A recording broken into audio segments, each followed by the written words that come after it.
What's up, Fly Shields Fly? Jay, I'm just gonna cut right to the chase here. I think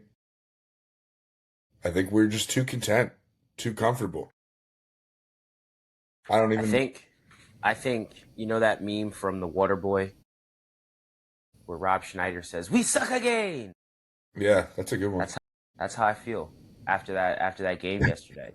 Hadn't felt that in weeks. It had been five straight ripping off wins since that team from Seattle or St. Louis, or wherever the freaking stinking places the Battlehawks, the Blackhawks are from. We hadn't lost since that week. We hadn't trailed. The DC Defenders had not trailed since week one until the debacle that was the second half. Actually, it was a tale of two halves after that hit. Oh, that That hit. hit on Casey Rogers by our legendary heel Chandler Rogers. Chandler Rogers, whatever Not his to be name is. confused with the second guest of the Fly Shields Fly podcast. The greatest Rogers on the field yesterday, who did hit his sack celly. Missed it. It's good. We'll talk about that But hit. yeah, man, that game, that was a overall terrible performance to watch. Yeah, it's Did not weird though, enjoy because they myself. still like their game plan of mid-level passing. I mean, they still had almost 450 yards of offense. They just didn't finish in the second half. It was just Ball lukewarm. security. All right, You you can't know turn what? the ball over like that. Let's just get into it here. All right, so new listeners out there, we got our opening drive. We got the Red Eye sponsored by Together Skateboarding and Coffee.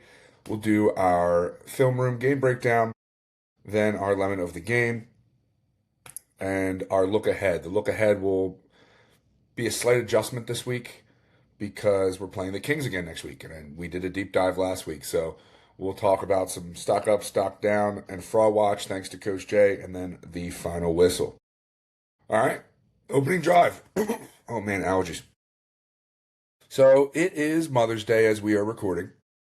I know we are slated to spend some time with our mom, so I wanted to connect the two here. So, what would you say, and maybe take some time to sit with it? It took me a little time.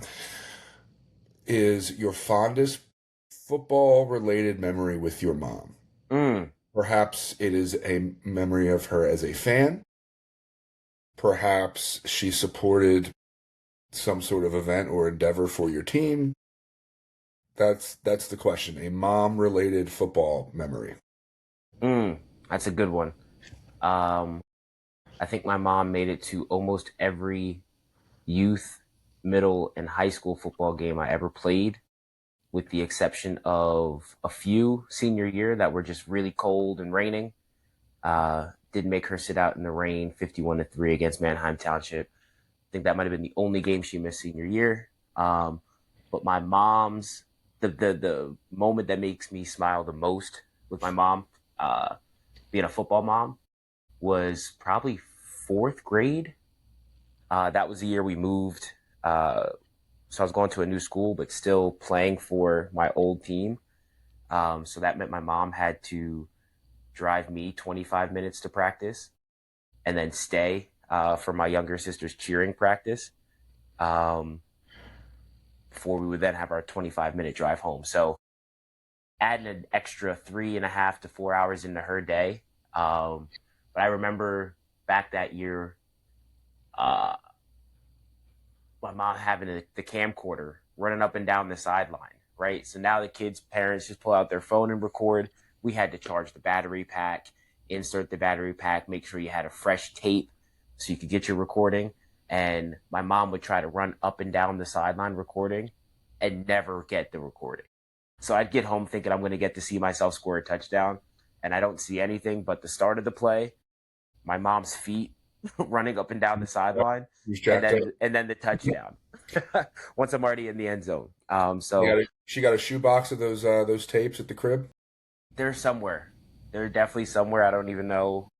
You know what? Today I'll look for them. I'll let you know if I can find any. Yeah. But the Rising Sun Sunners, the Mighty Might team, uh, definitely had some plays that were missed on the highlight film because parents were too busy recording their own feet. But that for sure is up there for me. How about you? Yeah, I mean, it's funny. Not really. I didn't like. I've told you this. I like did not play ever until senior year of high school. Like I was a program guy. I was a late bloomer, and early on, I would actually like tell my parents not to come to games because I was embarrassed that I wasn't playing and I didn't want them to waste their time being there. And then one day was the last game of freshman year. Again, did not play, but I saw that they had snuck into one of the games, and then I just got used to it. But they were going to be there regardless of if I was playing or not. But again, I bloomed later, and have fond memories of my mom and dad being in literally every game. Even college, they would drive the either 2 hours or 3 to 4 hours each weekend. Even when we had our out of conference game up in upstate New York, they spent the night up there. So they were always there. One fond memory I have, it turned into a kind of a dastardly memory, but my senior day game, my last home game in college, senior year in 2014, I was on the field just getting myself ready before the national anthem. And I see out of my peripheral vision that my mom's standing behind me, like on the field. And I look, I'm like, Mom, what are you doing here? Like on the field. And she just like smirks at me. And then the person on the loudspeaker goes, now performing today's national anthem, mother of number 61, Robbie Marsden, Terry Marsden. And then she just like walks out and sings the national anthem. And it was like the most beautiful thing. I have the very grainy recording, but like visually, but the audio is perfect. And then she sung the national anthem, and it was beautiful. And I was ready to run through a brick wall. And we got the ball first. We ran 16 Giants, which is a belly to the right, and I pull and fold around the center, and I kick out the linebacker, and my best friend Cole, quarterback number 9, runs 62 yards for a touchdown. They Let's play Alec go. Black's Man on the loudspeaker. It's still my alarm to this day because it reminds me of that 20 minutes, right? Like that 20-minute pocket of time where I was getting ready to play our rival. My mom sung the national anthem. I blew out the linebacker and allowed my roommate and best friend to score a 62-yard touchdown, and we were like that 20-minute block of time. I like to be reminded of it. Now we ended up losing by a touchdown, and I ran off the field to my locker appropriately. But that 20 minutes, mom singing the national anthem. When I have a rainy day, I just think of that pocket of time. That's a Yeah. solid block of time. Shout out to all the mothers and happy Mother's Day. I do like that I watched 2 games yesterday, so I watched our game against the Kings and I watched the Renegades play the Stallions. During both games, there were Mother's Day tributes. So Nice. shout out, happy Mother's Day to all the moms. Thanks for being the moms. Mm. Mm-mm-mm. Starting this off right. All right, so for our history lesson today, I wanted to do a deep dive on our QB1. Yesterday wasn't his shiniest day, but planned this before. But we need to do a deep dive, a full profile on QB1, the best quarterback in the United Football League, a player that should get an NFL look following the season. Number 10, Jordan Ta'amu. So, Jordan Ta'amu, born in Hawaii. He went to Pearl City High School, which is on Honolulu's island. He was All-State. He was the league player of the year. He then goes on to play in junior college. He goes to New Mexico Military Institute in Roswell, New Mexico. Jay, why does Aliens. Roswell, New Mexico sound... Well, what'd you say? Aliens and shit. Aliens. Yeah. So I'm like, wait a minute, Roswell, New Mexico. And then, I was like, I obviously knew I connotated that with aliens. And then I look up, it's like the crash site where the government denies a UFO crashed down. But yeah, so like Roswell, famous for aliens. Coincidence? I don't know. Jordan Ta'amu, 2 years at the New Mexico Military Institute. In his sophomore camp, he didn't start his freshman year. His sophomore year, completed about 60% of his passes for 3,000 yards, 32 passing touchdowns and 8 interceptions, with 7 more tutties on the ground. He then gets a shot to go to Ole Miss. This is where his Ooh. career gets really interesting here. So he goes to Ole Miss in 2017, and he earns the backup spot. In week 6, the starter gets hurt. He finishes the game, has a pretty good game, starts week 7 and beyond. And that first week, he beat number 16 Mississippi State, which I'm sure has to be a core football memory for him. If we ever have him on, we got to Oh, ask for him sure. that Mississippi State win because Ole Miss versus Mississippi State. It was rivalry week. That might have been the last game of that season. But anyway, he wins their rivalry week when he just gets the starting job. But I want to talk about. So he was 3-2 in his 5 games he started, but like his wide receiver room was insane.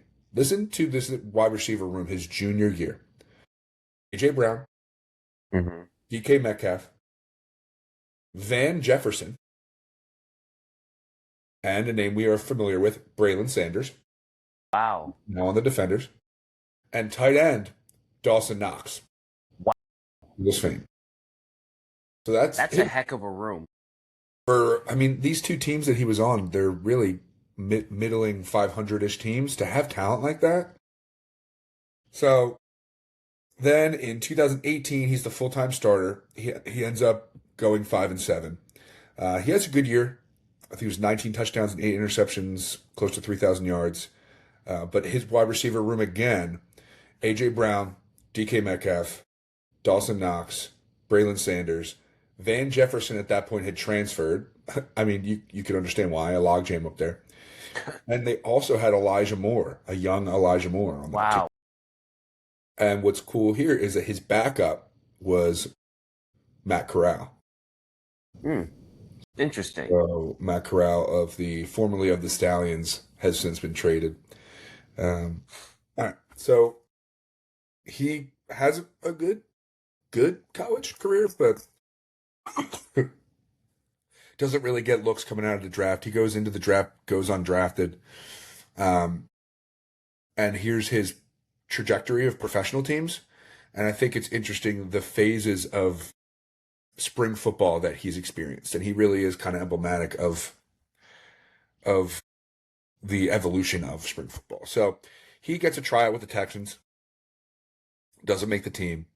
He then is the starter for the Seattle gosh darn Blackhawks in the inaugural time in history 2020 season. Yeah, can you imagine that our king, our glorious General Jordan Ta'amu was a Blackhawk, a Seattle Blackhawk? Anyway, so he was a starter for the Seattle Blackhawks. And what's interesting here, his backup was Taylor Heineke. Do you remember that name? I do remember Taylor Heineke. He started for the Commanders a little bit. Yeah, So got some hot buzz. keep that in your back pocket, that Taylor Heineke was his backup with the Seattle Blackhawks.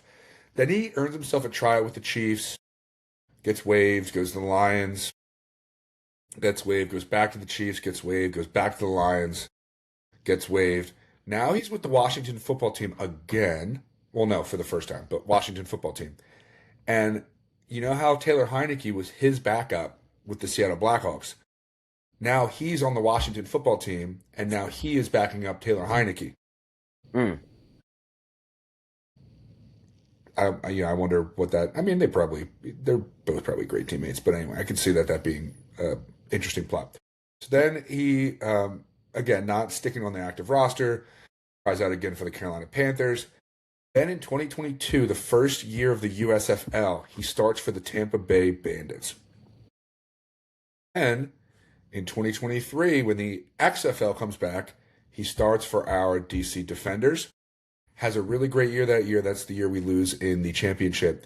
He gets a tryout with the Vikings, doesn't end up sticking on the active roster, and then he has been back with the Defenders since. So think about it. He is year 1 of the relaunched XFL, year 1 of the relaunched USFL, and year 1 of the relaunched XFL. And Yeah. now, boy, Each iteration, he's been a part of it. Relatively successful recently. Yeah. So he's been a key part of each part of this renaissance of spring football, this experiment. So he's central. He's a central character to it. So there's my Jordan Taami breakdown. I think we know him better now. Yeah, I think so too. That's a lot of moving around to keep playing the game. Um, Moved around in college, moved around in his professional time in the NFL, his professional time in the XFL, USFL, UFL, all of it. So no stranger to change. I still, even after the performance yesterday, I still stand 10 toes down that he's the best quarterback in the league. Um, so it's kind of wild that he's been so back and forth with the prospect of an NFL career when he does seem so head and shoulders above the rest of the guys in this league, but still not really able to scratch the surface and stay on the surface at the next level. But damn, thanks for that breakdown. Much appreciated. There's your look behind the curtain. All right, now we're on to the Red Eye, sponsored by Together Skateboarding and Coffee, bringing coffee and community together in North Philadelphia. I don't have much to say here except for last week we talked about how, in our preview, how the Kings offense very much resembles the Coach Keiss Defenders offense. Really, my analysis here and what's given me my red eye and taken me aback is that we just got our butts kicked with a taste of our own medicine. The run, opening up the pass, the mid-level passing game. I mean, it just. I was like, what are we doing here? This is just we're watching our own offense. And then I'll get into my specifics in the film room, but I just think that's the red eye. That's the theme of this game is we got a taste of our own medicine, and we didn't adjust, and we knew it was coming. Couple high school podcasters told you it was coming. Come on. Just saying. The Defenders looked like a different team in a bad way. Like in the worst way. We just didn't look. It looked like we were playing ourselves. It looked like we were getting the beat down that we're used to watching the Defenders dole out. Their fast guys were better than our fast guys. They were making tackles. They were hitting their blocks. Backs were explosive. Like using the run to set up the pass, using the horizontal run game so we can get out on space in the pass game. It was masterful. So much so that I'm bringing back the Hakeem Butler Glaze of the Week award. I know who this is. Giving it straight to Chandler Rogers. Oh, dude was balling, absolutely balling. Like they made such a point about what type of leader he is, and after Robeson just absolutely decapitated him, he played pissed off. And like normally you don't want to see your quarterback playing angry. He was angry and he used it as absolute fuel to execute the game plan. He wasn't missing passes. Everything was on time. All the right reads, all the right decisions, and not afraid to go deep. And like we have a strong secondary, and he made them look like Swiss cheese. So the Hakeem Butler Glaze of the Week is definitely going to quarterback Chandler Rogers, and watch out because we got him again next week. I'm still 10 toes to the ground that he's not very good, and I hope he doesn't make me eat those words this week. Well, you better hope he doesn't listen to the podcast. We gotta have. You know what he does when he's pissed off. Like he got absolutely crushed, and then just went Superman mode. Is now the time? Is the red eye a good time to talk about that Roberson hit? Let's do it. So, I planned my birthday lunch at one of my favorite brewery and restaurants. Other half aligned it with the game, and was watching the game. I happened to take a bite of my burger during that hit, so I missed it live. But I was there with my old high school coach, who I'm now coaching with. Shout out Coach Graham, and he erupts. He's like, Rob, you got to see this. Check this replay. It's one of the most violent hits I've ever seen. And I was like, oh, it can't be that crazy. What are you talking? And then I look up and I see the replay, and I was like, no, that's a car accident. That was not just a hit. It was a literal car accident. Derek Roberson who we've coined first, you've coined first as the heel of the UFL in a charming way. Um, Charming, charming heel. I do you think it should have been illegal? I'm not surprised if that is an NFL quarterback getting hit. If that's Pat Mahomes getting hit like that, you're getting arrested. Well, you You're have the going ball straight in to his hand. prison. I don't know. You're going straight to prison if you hit Patrick Mahomes like that. I think it was he led with the crown of the head a little bit much for me, and I think the way that that Rodgers kind of flew through the air made it look like it definitely deserved that penalty. Yeah, I Heck of an effort, knocking the ball loose, thinking, and like that's the momentum swing, right? Like if that we get hit that, happens, that hit happens. It looks like the defenders have the ball. Instead, it's a penalty, and the Kings keep the ball, go down, and like if they never gave up the momentum after that. yeah, yeah, yeah. I mean, So Jalen that's Rodgers for leading a drive right after that hit. yeah. I'll give him that. I'll give him that. But still, probably a clip that I will watch hundreds of Oh, it more. was beautiful. In the '90s, 2000s, that's not a penalty, and yeah, it's just not a penalty, and it's on every highlight reel. It's leading Sports Center top 10. It's leading You Got Jacked Up. All the things of the past that we've since had to let go of for player safety, but that was a point in the game. That was a point of change in the game for sure. It really did go bad after that. It was no, it was terrible. That It just was atrocious after that. We couldn't protect the ball. We got penalties. We couldn't move the ball. Did we score again after that point? I don't believe so. It was It was Giovanni Antonio touchdown and the Ty Scott touchdown, and we didn't score again. No.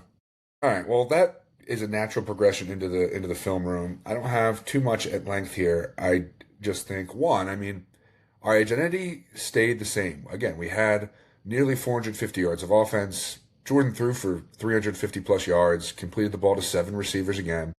And I love how a new receiver rises to the top each week, right? We've had consistency, but then all of a sudden, Javon Antonio bursts out with an 81-yard explosion.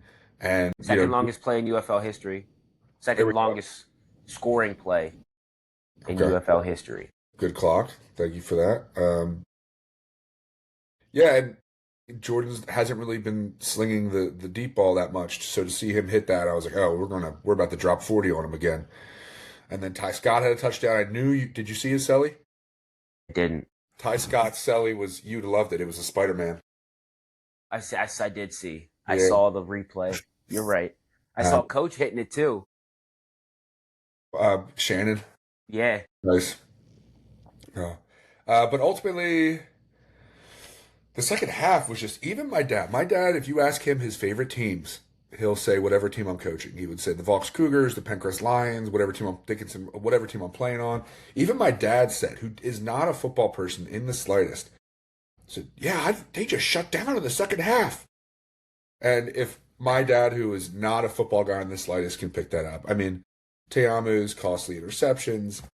You know I love Mike Mietti, and I was wearing my Mietti jersey yesterday. Probably him and his mom, the only people wearing that Me too. Mietti jersey, but I was wearing it yesterday. At one point, he just gets steamrolled, puts on Teamu's lap by the defensive tackle. It was just, the second half was just uninspired football. And the first half didn't even look bad offensively. It was just that we didn't finish. Again, a lot of offense was had, and we didn't finish. And then you Even go the second half, though, we had an interception in the end zone. yeah, Right. We had a beautiful kick return that ended in a fumble going the other way. Returned it to the opposite 40 before it gets punched out. Great special teams play with the peanut punch by their tight end there on special teams, but we just didn't protect the ball. Like we were moving it, like you said, you can get all the yards, but you don't get points for yards. You got to protect the ball and be able to punch it in the red zone anytime you get there. You can't have turnovers there. Mm. We played a sloppy game, the atrocious ball security, uh, way more penalties than I'm used to seeing from the defenders. We seem Yeah. undisciplined yesterday. Uh, and again, it all started with that Robeson hit on Rogers. There were some points though where I It was thought an emotional game, and you're right. That really started it all. there were some points where I thought things were going to swing back in our favor. The one that I thought was the biggest was the third down sack from friend of the show, Casey Rogers, where he hit a sack celly that it was a nice little finger wave, little finger wag. It was a good point in the game because it forced a 4th and 14.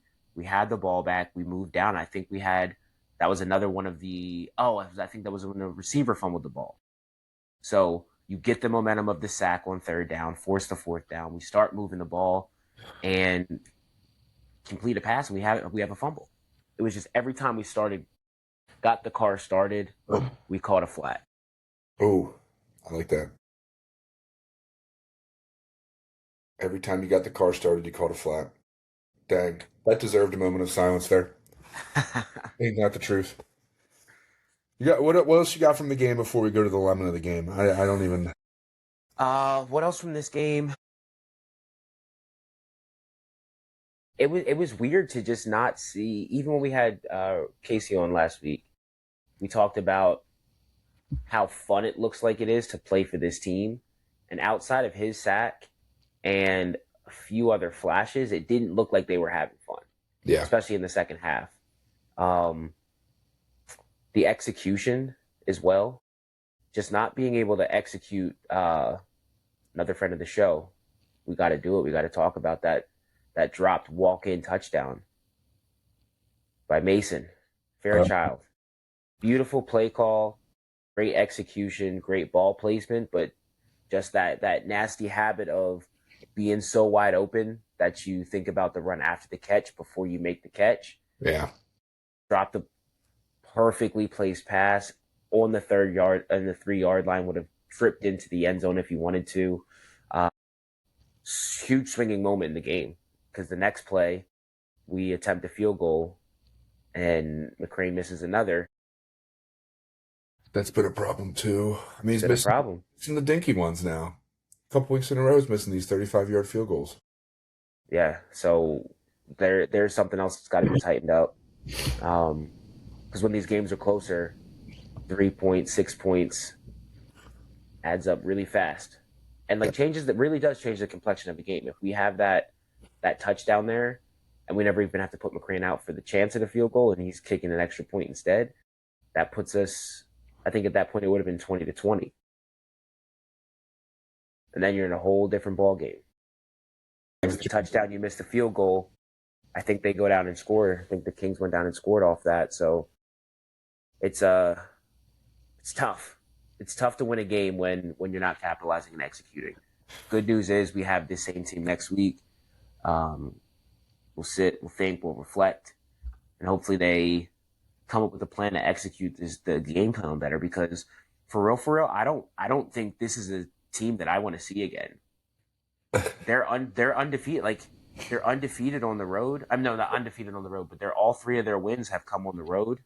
Them down Louisville next week, so we'll see what that looks like. But I think this is those number 4, number 5, number 6 in the standings. I think it's Dallas is holding on to the 4th playoff spot, but the Kings are right behind them, and I don't Yeah. really not. Yeah, I think that it's just sometimes in sports it's a tale of matchups, and I think a team that plays a very similar style to us was not as favorable as the other teams we've been playing and blowing out and dropping 40 on.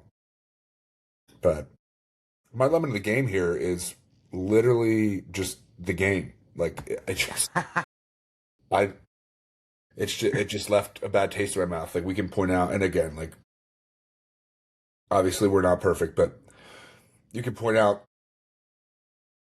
10 moments of 10 different guys that didn't do their job. And I mean that has been your whole ethos coaching. What is it? Know your job, do Know your your job, do your job. And when we're doing the small things wrong, they will add up and make a mountain. And that's what we saw yesterday. We saw a bunch of bad rocks lead to a mountain, and then we lost 30-13. My 11 of the game is the whole thing. It's not finishing. It's coming out uninspired in the second half. It's missed blocks, missed field goals, drop passes. It seemed contagious. Like it was a sickness. Um, and I actually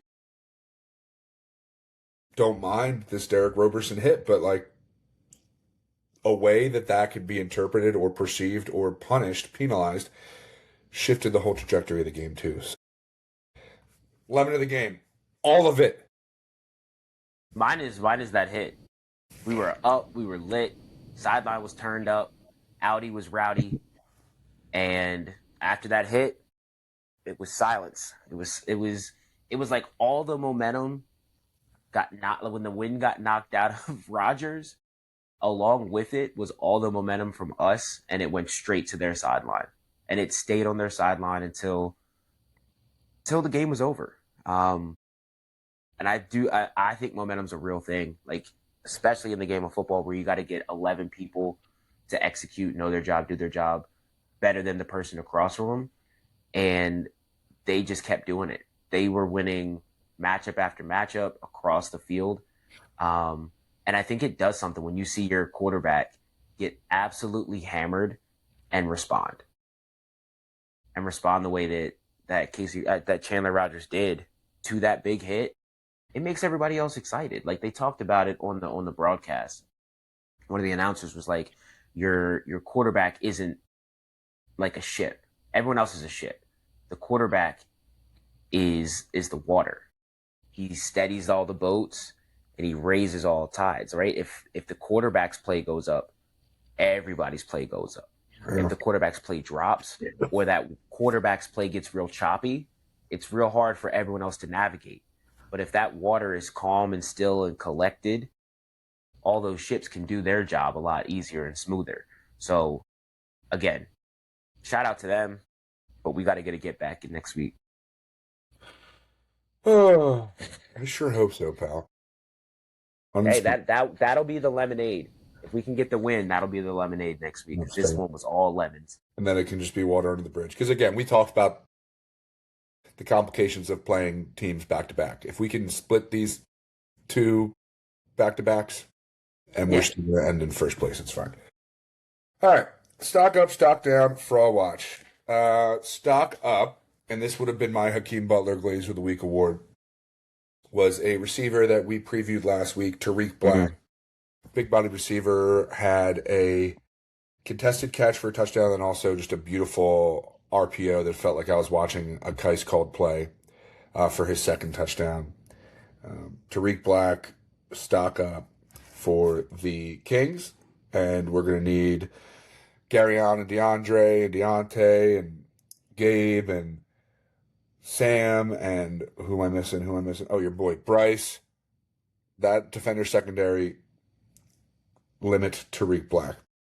And then also, Casey Rogers gets the podcast super boost, okay? Mason Fairchild comes on the show. He scores a touchdown. Casey Rogers comes on the show. Another sack, another celly, okay? The friends of the Fly Shield Plies podcast stock up. And then again, I just am still, despite the negative outcome, I'm still happy with how the ball is spread around and the consistency of the defenders' wide receiver room. And how a new person seems to shine each week. All right. I love it.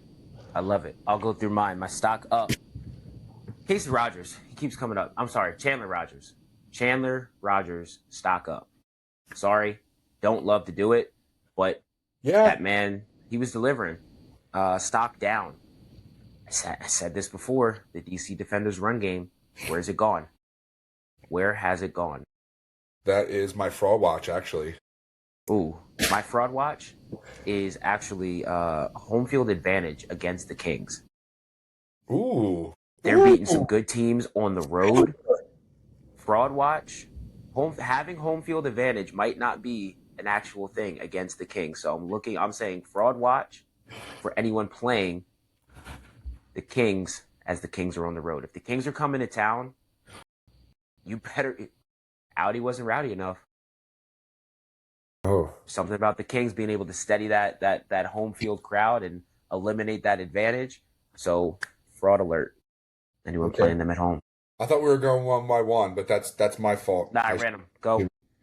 No, just stock down. I said finishing in the red zone, and then my fraud watch is the run game. I mean, the first few weeks, Deion Jackson's the leading rusher in the UFL.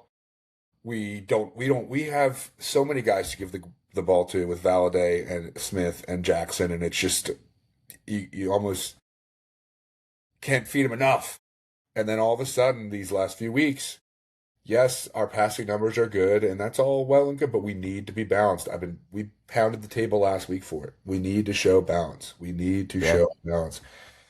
And I'm worried. I mean, it obviously, I feel like we almost prophesied what our downfall would be last week. But I hope with a week to adjust against the same team, I hope that they answer this call. I hope that we see more balance. I hope we see better finishing. Those are the two things I'm looking out for. Yeah, we got to get back on the winning ways next week. Money Matt, dude, you got to make those kicks. We love you here on the pod, but like, come on, We do. A couple 35 motors. You need them. All right. Final whistle. I want to try. I want to try to cheer us up a little bit. Good luck.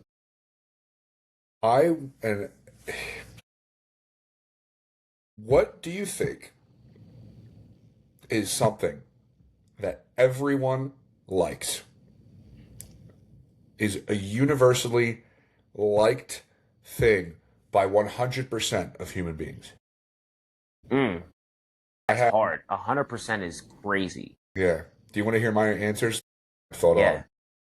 So I have two, okay, for something that 100% of people like. Warmth in general, like bodily warmth. And a cold beverage on a summer day. I mean, those are 1.5 like things you actually have to have. Exactly. You have to have a certain amount of warmth. Is it liking it, or is it just that it's a survival need? Maybe that's where I'm leaning. The only thing we can all agree on is like oxygen, and we need water and food. You got anything better for me? Yeah. Butterflies. Okay. Who doesn't like butterflies? Not find me one person who's like, nah, fuck butterflies. Can't stand them. What? So I think you're almost playing defense with your offense here. Of course I am. You're playing defense with your offense because, like, I'm not going to say I hate butterflies, but like, I don't love them. That wasn't the question.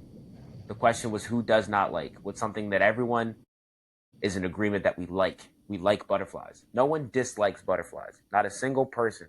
We'll put it out there. We'll go ask around. I want you to find one person this week who doesn't find butterflies to be likable creatures. I mean, you have me speechless. Butterflies and darts. I don't know how to answer you. What was the second part?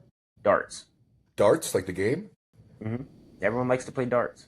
Okay. Even if you're not good. If you're not good, you don't mind playing darts. You're stretching it now. The darts needs to stop. I like darts, but does everyone like darts? Thank you for proving my point. Thank you for proving my point. Thank you. What, because I like darts? Everybody likes darts? Find me someone who doesn't. And that's the final whistle. Toot, toot.